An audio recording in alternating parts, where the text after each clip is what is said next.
Assalamu alaikum. I'm Kamal Abbas and I'm hopeful you all will be fine. हम में से बहुत सारे लोग इस वजह से परेशान होते हैं कि उनको याददाश्त का मसला होता है और यकीनन याददाश्त हम सब के लिए बहुत इम्पोर्टेंट होती है। चाहे वो स्टूडेंट तबका होता है, चाहे वो मुअल्लिम तबका होता है, चाहे वो बिज़नेस क्लास होती है। हर एक इंसान की ख्वाहिश होती है कि वो एक अच्छी मेमोरी रखे, जो चीज़ याद करे वो उसको याद रह जानी चाहिए। इसके लिए बहुत सारे रिसर्चेज़ हैं कि किस-किस तरह से हम किस-किस चीज़ को किस अंदाज़ से याद रख सकते हैं। लेकिन इस वक़्त हमारा मुख़ातिब स्टूडेंट तबका है। जो स्टूडेंट हैं ख़ास तौर पे, चाहे वो छोटी लेवल में आते हैं, चाहे वो बड़े एग्ज़ाम्स के लिए तैयारी करते हैं। तो स्टूडेंट के लिए ये ज़्यादा सवेयर किस्म का इशू होता है कि स्टूडेंट जो है अपने आप को बेहतर अंदाज में ग्रो करने के लिए, ग्रूम करने के लिए याददाश्त का शिकवा करते हैं, शिकायत करते हैं। और बहुत जगहों पे ये चीज़ नज़र आती है कि जब स्टूडेंट ये कह रहे होते हैं कि सर हमको चीज़ याद नहीं होती है, हम पढ़ते हैं लेकिन याद नहीं होती। 3 से 4 चीज़ें बड़ी इम्पोर्टेंट हैं जो रिसर्च के बाद हमें पता चली हैं। पहली चीज़ ये है कि अगर आप अपनी अच्छी एज ए स्टूडेंट अगर अच्छी याददाश्त को हासिल करना चाहते हैं तो आपने पहला काम जो करना है वो ये करना है कि you should study in breaks. आपने ब्रेक्स की शक्ल में स्टडी करनी है। इसका ये होता है कि अगर आपने कोई 4 घंटे के दौरानिए के लिए पढ़ना है, आपके पास 4 घंटे हैं पढ़ने के लिए, तो बजाय कि हम कंटिन्यूअसली 4 घंटे ही लगे रहें या 2-2 घंटे पढ़ें, 3-3 घंटे कंसेक्यूटिव पढ़ें। रिसर्च ये बताती है कि ऐसी स्टडी जो होती है वो हमारे दिमाग को थका देती है, हमारा दिमाग उससे बोर हो जाता है, हम अच्छे तरीके से नहीं पढ़ पाते। रिसर्च बताती है कि हमें क्या करना होगा, हमें वो जो स्टडी है उसको इंटरवल्स के अंदर हमने उसको गैप्स देने हैं। आई मीन कि 1 घंटा पढ़ा, थोड़ा ब्रेक की, छोटी सी ब्रेक की, उसके बाद हमने फिर पढ़ना स्टार्ट कर दिया। तो जब हम छोटी-छोटी ब्रेक्स करते हैं उसके अंदर आप अपना एक्साइटमेंट भी डाल सकते हैं। कुछ छोटा-छोटा वो ट्रिक होते हैं जो हमें एक्साइट करते हैं, वो साथ इस्तेमाल करते रहें। ब्रेक्स जो है बेसिकली हमारी स्टडी में बहुत बेनिफिशियल होती हैं और हमें बहुत फ़ायदा देती है। दूसरी अहम बात कि अगर आप अपनी मेमोरी बढ़ाना चाहते हैं तो आपको रिकॉल द डाटा करना होगा। देखिए, रिकॉल द डाटा का मतलब ये होता है कि जब हम पढ़ रहे होते हैं, अगर हमने एक पेज पढ़ा है, recall the data according to research ये होता है कि हमने बुक को बंद करना है, हमने उस पूरे एक पेज को अपने दिमाग में सोचना है कि मैंने क्या पढ़ा। फ़र्ज़ करो आप स्टोमक के बारे पढ़ रहे हैं, तो आप देखें कि स्टोमक के मुतालिक क्या था इसमें, किस-किस चीज़ की वजह से स्टोमक ख़राब हो सकता है। बुक को हमने एक दफ़ा पढ़ना, उसके बाद आपने वो सारा मटेरियल अपने ज़हन में सोचना है कि क्या-क्या मैंने बुक में पढ़ा। कि रिकॉलिंग द डाटा जो होता है बेसिकली मेमोरी को एनहांस करने में बड़ा अहम किरदार अदा करता है।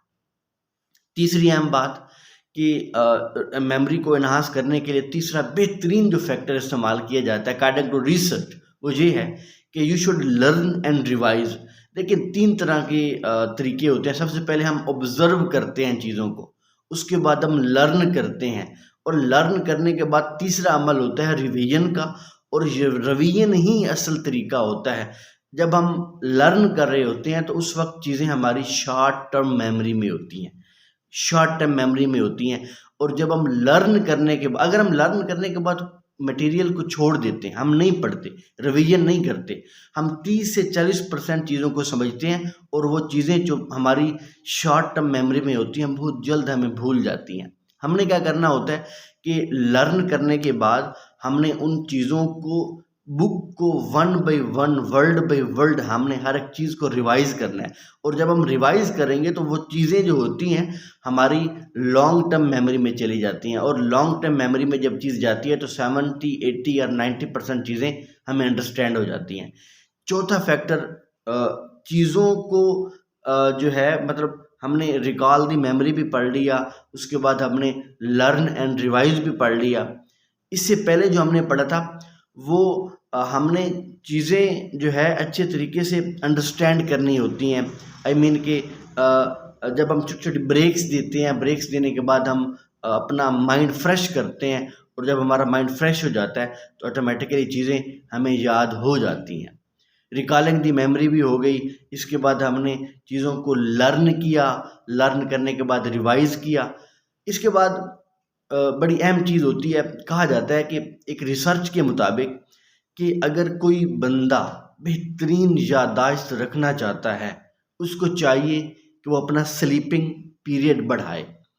अकॉर्डिंग टू रिसर्च 6 से 7 और 7 से 8 घंटे एक अच्छे हेल्दी माइंड के लिए ज़रूरत होते हैं। अच्छा दिमाग जो होता है उसके लिए ज़रूरत होते हैं कि 6 से 7 घंटे वो आदमी सोए। वो स्टूडेंट जो है ख़ास तौर पे जिसने चाहे वो सीएसएस का एग्ज़ाम देना है, पीएमएस देना है, पब्लिक सर्विस का एग्ज़ाम देना है, इवन इंटर लेवल के एग्ज़ाम होते हैं।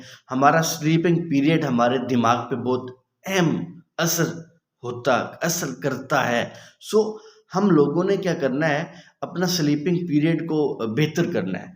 तो ये वो चंद चीज़ें थी।